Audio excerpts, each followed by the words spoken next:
국물.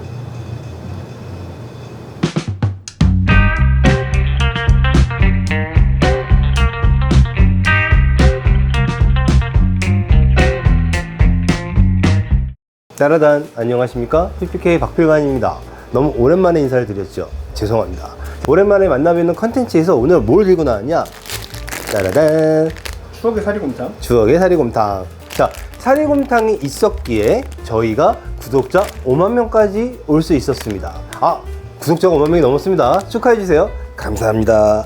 자, 저희가 사리곰탕을 왜 들고 나왔냐면 이제 조회수가 오늘 기준으로 335만 회를 기록했고요. 그 밑에 수많은 댓글들이 달렸단 말이에요. 그래서 오늘은 2024년 버전으로 조금 더 쉽게, 조금 더 간단하게 만들 수 있는 법을 알려드리려고 합니다. 하지만 레시피는 달라진 게 없다라는 거 함께 가시죠.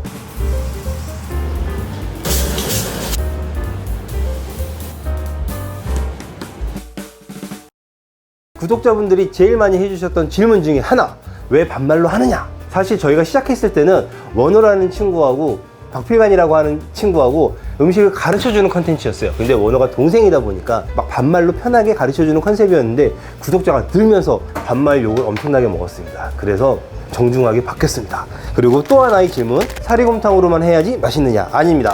진국설렁탕도 맛있고요. 개인 취향에 맞는 모든 라면을 넣으셔도 맛있습니다. 그리고 제가 2004년도부터 포장마차를 했을 때 만들던 방식이기 때문에 저희 컨텐츠는 누군가를 카피하지는 않았고 만드는 방식이 비슷한 게 중복이 된 것 뿐이니까 그거 갖고는 그만 논란이 있었으면 좋겠습니다. 그리고 또 하나의 논란, 사리곰탕 육개장 그 당시에 1인분 기준으로 2,000원이었거든요. 근데 사실 지금도 2,000원이면 만들 수 있을 것 같아요, 1인분에. 왜냐? 오늘 날짜 기준으로 사리곰탕면 개당 785원입니다. 800원으로 기준을 잡고, 그리고 국내산 대파 보시면 100g당 425원입니다. 그리고 계란 한 알, 한 지금 500원? 600원 정도 할 겁니다. 그리고 제가 좋아하는 이 고춧가루, 사리곰탕 800원, 대파 한 500원? 600원? 1,400원이죠. 그러면 계란 하나 500원. 그러면 1,900원. 아, 요즘 물가에 2,000원이 넘긴 하네요. 하지만 요리를 하는 즐거움이 있기 때문에 만든 컨텐츠이기 때문에 육개장 사발면을 먹겠다라고 하는 댓글 전 너무 재밌게 읽었습니다. 현타 오진 않았습니다. 자, 바로 들어갈게요. 대파 이렇게 해갖고 대파 반 뿌리 정도면 될 것 같아요. 대파 반 뿌리. 크기는 이렇게 맞춰서 요 정도. 그리고 계란 껍데기 들어가면 안 돼. 깨끗한 계란을 이렇게 풀어서 미리 준비. 오늘은 조리법도 솔직히 달라진 거 없어요.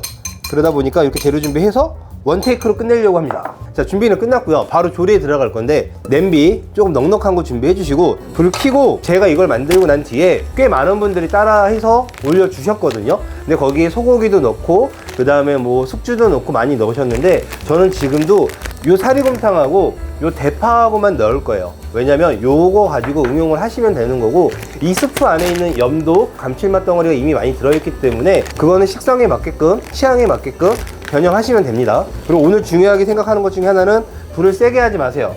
제가 받는 질문 중에 하나가 망쳤대요. 망친 이유가 식용유를 넣으시잖아요. 1인분 기준으로 한 숟갈, 2숟갈 정도 넣을게요.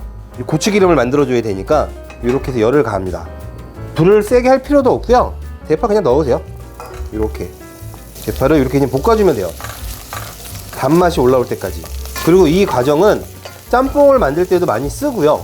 육개장을 만들 때 고추기름을 뽑을 때도 많이 쓰는 방법이에요. 저희 댓글 중에 하나가 이 남성열 셰프님이 올리브쇼에 나와서 대파라면을 했는데 그게 원조다라고 얘기하시는 분들이 많이 계시는데 그 말도 어느 정도 일리가 있고요. 저희는 이 방법으로 포장마차를 하면서 제 블로그에도 보시면 아마 2000년도에도 올라간 포스팅이 있어요. 이렇게 볶다 보면 단맛이 많이 올라오고 불이 센 것 같다라고 느껴지시면 불을 좀 줄이셔도 돼요. 여기서는 대파가 단맛을 끌어내는 역할을 하는 게 되게 중요하기 때문에 불을 굳이 세게 하실 필요 없어요. 그리고 여기도 보시면 대파가 이렇게 노릇노릇해지는 것도 있거든요. 이렇게 노릇노릇해지는 거, 이런 거 개의치 마세요. 타지만 않으면 돼요. 이렇게 되는 거, 이런 거 걱정하지 마시고 이렇게 잘 볶아줍니다. 아, 단맛 엄청 많이 올라온다. 그리고 저 개인적으로 이렇게 후추를 넣으면 발암물질 올라온다고 말씀을 많이 하시는데, 이렇게 후추를 넣고 약한 불로 데우면 후추가 갖고 있는 이 스모키한 향들이 맛있게 올라와요. 너무 태워주는 건 아니라서 걱정 안 하셔도 되고, 이 영상을 보고 되게 유명한 1분 뚝딱이 그분 채널에도 올라갔고 블로그에도 엄청 많이 올라갔고, 저야 너무 영광이었죠. 그리고 여기서 또 키포인트 하나는, 이때 아예 그냥 불을 꺼주세요. 이렇게 보시면 아예 그냥 불을 꺼주시고, 이 상태에서 고춧가루도 말씀을 드렸는데 이렇게 고운 거 쓰셨으면 좋겠어요. 근데 이게 없다라면 거친 고춧가루 쓰셔도 되는데, 요거를 넣으면 저는 이제 1인분에 한 숟갈 크게 넣었으니까 좀 이렇게 한 숟갈 반 정도 넣을게요. 고춧가루를 많이 넣는다고 해서 매콤해지진 않아요. 더 텁텁해졌으면 텁텁해졌지만 한 숟갈 반 정도에서 두 숟갈 정도 취향껏 넣고, 이렇게 고춧가루가 기름을 다 먹을 때까지 잘 저어주세요. 요 포인트에서 많이 망치시는 것 같아요. 이때 아예 저처럼 불을 끄시고 다시 불을 켭니다. 불을 최대한 줄여주세요. 그리고 이렇게 살살살살. 댓글에 고기는 언제 넣으면 좋을까요? 라고 물어보시는 분들 계시는데, 파 볶을 때 고기 같이 볶아도 괜찮아요. 그러면 파기름, 고기 기름이 생기는 거니까. 여기 보시면 이제 고춧가루가 기름을 다 먹었어요. 물은 얼마만큼 넣느냐, 이 정도만. 그렇게 해서 밑에 들러붙어 있는 고춧가루를 다 이렇게 긁어냅니다. 불 셀 필요 전혀 없어요. 자, 안 탔죠? 요 밑에 보시면 요게 키포인트예요. 요거 망치신 분들은 고춧가루보다는 고추기름 내는데 아마 실패하신 것 같아요. 그리고 라면물, 사리곰탕 기준에는 550ml라고 체크가 되어 있는데, 저 개인적으로는 한 600ml까지 넣으셔도 돼요. 끓이면서 날아가는 게 있으니까. 저는 이거 계량컵으로 재갖고 온 건데 한 600ml 정도 넣을 생각이에요. 중간에 물은 보충해 주시면 되고, 이렇게 돼서 이제 불을 좀 켜줍니다. 이 상태에서 끓을 때까지만 좀 기다려주세요. 물이 끓고 있어요. 이렇게 보면 이제 짬뽕 같이 이렇게 국물이 올라와요. 여기서부터도 뭐 불을 굳이 세게 할 필요 없어요. 여기서 간 해가지고 중하면 넣으면 짬뽕이지. 맞아. 아, 맞습니다. 이 고추기름을 내는 과정은 짬뽕하고도 조리법이 비슷하고요. 한식을 만들 때는 마지막에 이렇게 소기름에다가 이렇게 파놓고 이렇게 고춧가루 넣어서 만드는 과정인데, 저는 이제 라면이니까 간단하게 만들려고 짬뽕처럼 한 거예요. 그리고 댓글에 사리곰탕은 하얗게 먹으려고 하는 건데, 아, 요리하는 컨텐츠인데 자꾸 뭐라 하시면 어떡합니까? 재밌게 하려고 하는 건데. 근데 여기에 모든 라면 넣어도 다 괜찮아요. 사리곰탕 넣기 전에 저 개인적인 제 팁이에요. 저는 면을 넣지 않아요, 먼저. 이유는 너무 빨리 익어. 그래서 여기서 보시면 프레이크는 건조한 파라서 그냥 같이 넣고, 그리고 핵심 분말 스프. 이 스프 안에는 우사골도 들어가 있을 거고 감칠맛도 엄청나게 들어가 있을 거예요. 근데 우리가 소고기 베이스로 한 음식들을 먹으면 다 이 맛이랑 비슷한 이유가, 부대찌개도 이렇게 비슷하게 해요. 그 댓글도 많이 있더라고요. 이 스프 넣으면 국물 변하는 느낌 한번 보세요. 자, 여기 보이시나요? 국물이 살짝 연해지는 것 같아요. 이렇게 비유하면 되지. 블랙커피에 프림 들어가는 거지. 그치? 비유가 기가 막히네 그냥. 그리고 이 상태에서 이제 면을 넣을 거예요. 면을. 그리고 면을 얼마나 끓이면 됩니까? 라고 물어보시는데, 그건 취향껏. 저는 진짜 면 풀어지면 바로 먹거든요. 이 상태에서 끓여줄게요. 야, 봅시다. 저에게 젖지도 않았는데, 제가 먹는 라면 스타일은 이렇게 도 풀리잖아요. 저는 사실 이렇게도 먹어요. 저는 면 이 정도면 건졌습니다. 면을 건지고, 저는 면 퍼진 건 못 봐요. 이 상태에서 우리가 또 말이 많이 나왔던 것 중에 하나가, 계란을 풀 건데, 한식에서 계란을 이렇게 돌려서 푸는 거를 줄알 친다라고 해요. 줄알. 이렇게 치면 국물이 계란하고 안 섞여요. 저는 이게 더 좋아요. 이렇게 해서 이렇게 되는 거. 그러면 국물은 국물대로 있고 포슬포슬한 계란은 이렇게 또 생긴단 말이에요. 그리고 이 상태에서 그냥 불을 끕니다. 끄면 이렇게 되죠. 사실 육개장 전문점에서도 마지막에 이렇게 계란으로 마무리를 해줘요. 이렇게. 이 상태에서 보시면 국물량 한번 보세요. 저는 이 정도 국물량이 좋아서 이 상태에서 제가 좋아하는 후추만 좀 뿌려주고, 그때 저희가 생파를 올렸더니 그게 고사리처럼 보였나봐요. 그리고 고사리는 어디서 나타났냐고. 근데 고사리를 넣은 게 아니라 생대파를 올린 거였었어요. 2024년 사리곰탕 육개장 완성입니다. 이렇게 면 있고요. 그리고 키포인트가 이 국물이에요. 이렇게 국물. 자, 오늘은 하나 끓였어요. 오늘은 해가지고 나눠 먹을 거라서 좀 건져 놓고 보세요. 한 1분 정도 삶았거든요.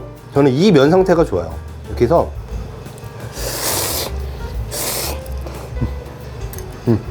더 맛있어졌네.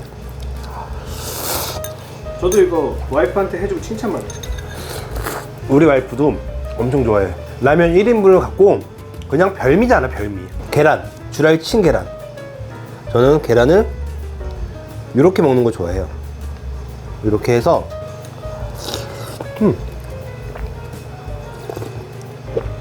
그때는 원호랑 막 장난치면서 막 이렇게 만들어서 먹었었는데 지금은 이렇게 하나하나 알려드리려고 하다가 만든 육개장이잖아요. 지금은 훨씬 더 맛있어요. 그리고 들어가는 재료는 변함이 없다. 그리고 금액은 조금 올랐을 수도 있지만 3,000원까지는 아니다. 그리고 마지막 보세요.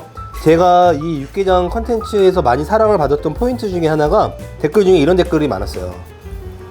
이렇게 해서 찬밥을 말아 먹었는데 이렇게 말아 먹으니까 진짜 더 육개장 같다는 거예요. 이건 인정. 이건 인정이지.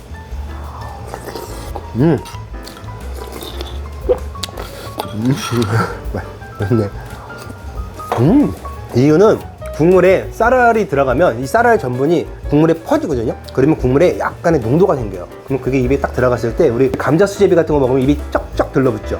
몸에 짝짝짝. 그래서 사리곰탕 육개장은 밥을 말아 먹었을 때 진가를 발휘한다고 합니다. 2024년 사리곰탕 육개장을 다시 한번 만들어 봤고요. 제가 지금까지 유튜브를 지속할 수 있게끔 만들어준 컨텐츠이기 때문에 그동안의 감사한 마음을 담아서 다시 디테일하게 알려드리려고 만든 컨텐츠입니다. 시간이 되시는 분들, 그 다음에 별미로 즐기시는 분들 다시 한번 만들어 보셨으면 좋겠고요. 저희는 이로 인해서 구독자 5만 명까지 갔습니다. 너무 감사드리고 저희는 다음에 이렇게 감사한 컨텐츠로 다시 돌아올 거고 다음 컨텐츠에는 구독자 이벤트도 있습니다. 많이 사랑해 주시고 아시죠? 좋아요, 댓글, 구독, 알림 설정 꼭 부탁드리고요. 저희는 다음에 좋은 이벤트로 다시 돌아오겠습니다. 다음에 또 만나요. 안녕.